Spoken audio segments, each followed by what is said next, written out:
Hi, welcome back to the Innovative Leadership Series at the International Leadership Association Conference. Today we're joined by Aldo Boitano. Aldo, can you tell us a little bit about yourself? I'm Chilean by birth, but my first language I learned was German because we moved to Germany as I was a little kid, then back to Spain, then back to Chile, then to the US as an exchange student, 7 years in the US, and now back to Chile. And I'm traveling at least once or twice a year to the US to teach or visit family or friends. How many languages do you speak? 4: English, German, Spanish, and according to my dad, nonsense. So I want to ground our interview in the leadership competency of intellectual versatility. The work we had published by ILA last year in the Leader 2050 book looked at 7 leadership competencies we think are required going forward in a more complex world.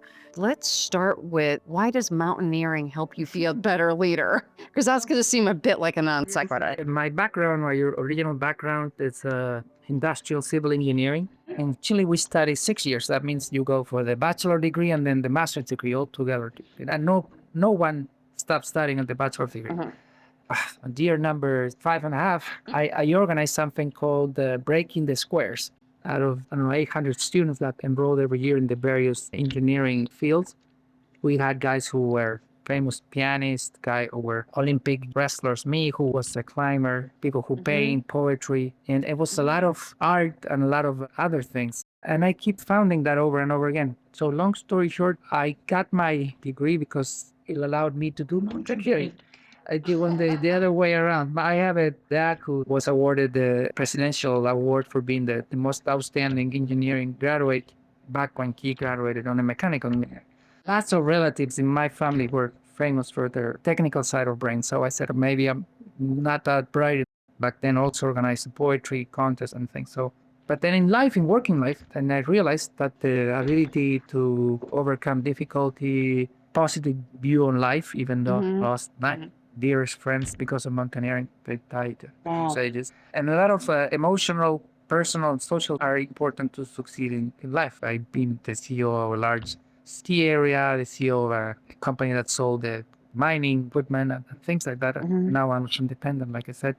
But all those things are much more important, and I know you teach at an engineering school, are important for succeeding in life. Of course, there's the work of Goleman or emotional intelligence, a lot of things devoted to soft skills, but in engineering curriculum, not much. Who was an effort on the side. So that's what I like about ILA, the diversity, the fact they're trying to be global, the fact that they're reaching out, the women's work, how impressive the series of books and meetings and webinars, women, and I'm just trying to make that. Yeah. Let's talk first about mountaineering. So when we say mountaineering, you're talking serious. You're not talking the thing I did. I've been in various expeditions all over the world. But the reason I really like mountaineering is just exactly somebody who will come to a conference and say there's nothing I could learn. I was bad at mountaineering, and I love the fact that with patience, with hard work, I could do well. I was not famous, but a good swimmer, and in other sports I was good. But I like the fact that you take day by day a big mountain like K2, world second tallest mountain, and know the most dangerous one, or one of the most dangerous ones.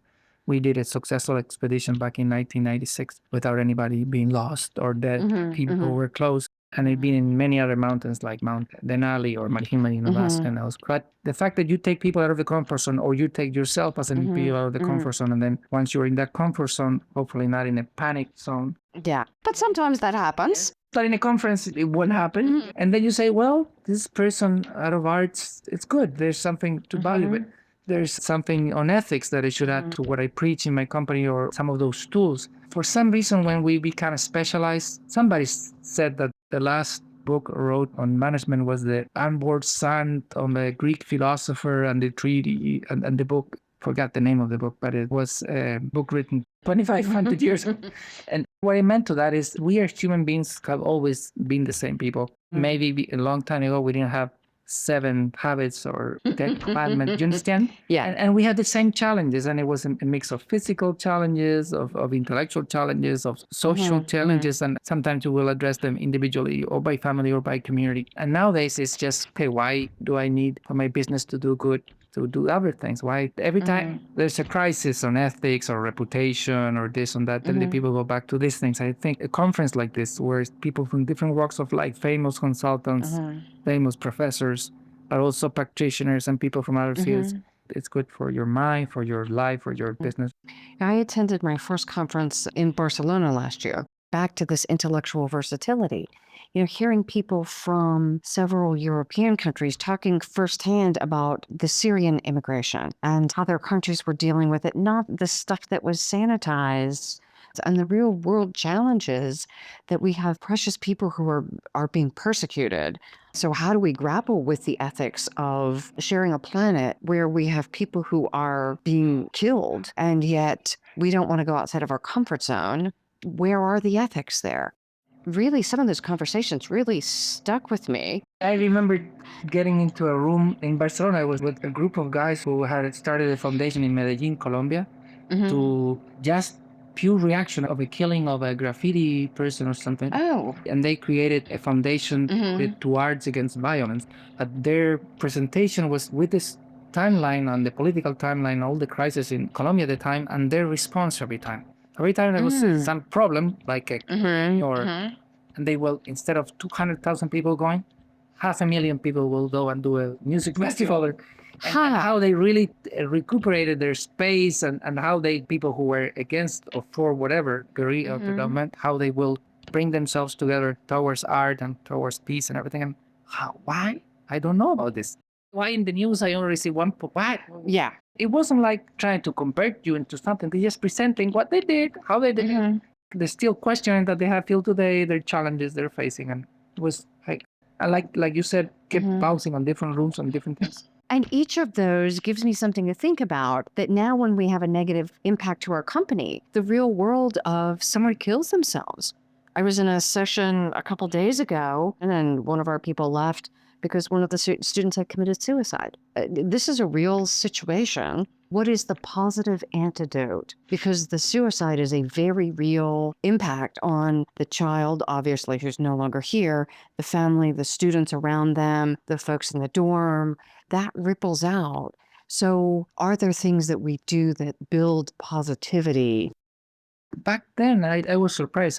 Remember the Coca-Cola index on happiness? For some reason, it gets on the news every once, and then they do a survey on happiness, and now United Nations. But Colombia was always top 10 all these years with all their problems. And some countries who don't have many problems, they're more not so happy. All I'm saying is mountaineering, when you get out of the comfort zone, you have the luxury of being an expedition, isolated and everything. Back then, even more, because without satellite phones and things they have, or the luxury of taking a few days off and going to a conference and attending different worldviews, different conversations, really gets a perspective of the important things in life, where not that many, and they're fairly simple. And then for days you feel relief, and you kind of like going back to your company or to your daily life, you have like a way of acting or seeing things really clear from a different way. But then you get inside the forest, you get tangled up. You just, for me, every once in a while to get out in the outdoors or go into conferences and listening to other people's points of view, round tables, whatever.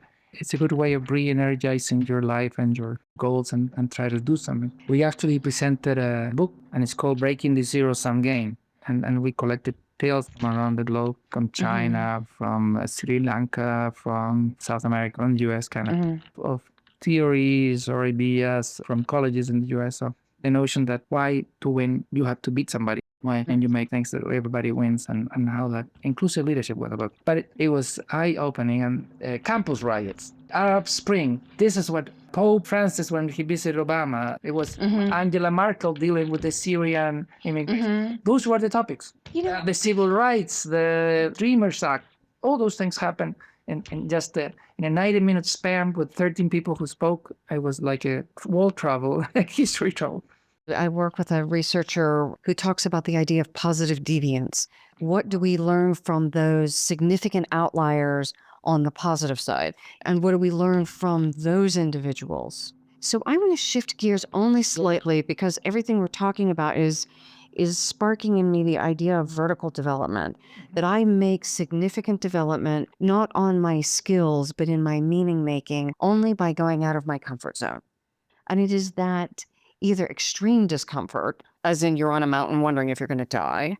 For me, climbing Kilimanjaro, because I wasn't an athlete, Yes. you can't breathe very well. If you get altitude sickness, It's cold up there. well, and bodily functions just stop functioning. So all of those things, that you wouldn't think are leadership building, and yet It's building your character. Yes. one foot in front of the other. And my guide basically picked me up and said, 3 more steps, and then you can fall over. 4 more steps, and then you can fall. And that was how we hit the top. That's how you climb a big mountain. One feet in front of the other. That's how you write a book. That's how you run a company. Yeah. That's how you raise a child. To your point, there's some stuff that's totally novel and different and out there that we have to understand. And then there's the basics. But all leaders have slogged through something that they didn't want to. It was painful. They say it's good for your brain. And if you go to your workplace in the same route and you're not thinking. It's like driving. You're not. Yeah. You go a different way. If you have lunch instead of with the same people, so it's more like a challenge yourself. That's the metaphor behind mountaineering or coming. Challenge yourself for the sake of growth. Life is short. Don't make it dull. Yes. Try to amuse yourself. If somebody gives you a book and you read 3 pages and you don't like it, okay, don't give it back. Don't hide it in your closet. Try to give it a chance later on in life. And then, wow. It's more to the metaphor behind get out of the comfort zone, don't get in the past, or don't risk yourself. It's challenge yourself, because that's part of who you are, the character. I lived in the U.S. 8 years already, and in the various crimes. And I like the fact that the country as a whole challenges itself every once and then. 1980s, I was an exchange student on the oil crisis with the car, right in Toledo, the crisis and everything. Yeah. And they came answers, management answers, and the Kaizen mode, or this or that. And then the country goes up again. Not only people, but countries as a whole sometimes need a challenge, need to get out of the comfort zone. So let's wrap up. Thank you so much. Thank you. Yeah, so that mountaineering thing. Yeah, you don't die most of the time. Nothing happens to you.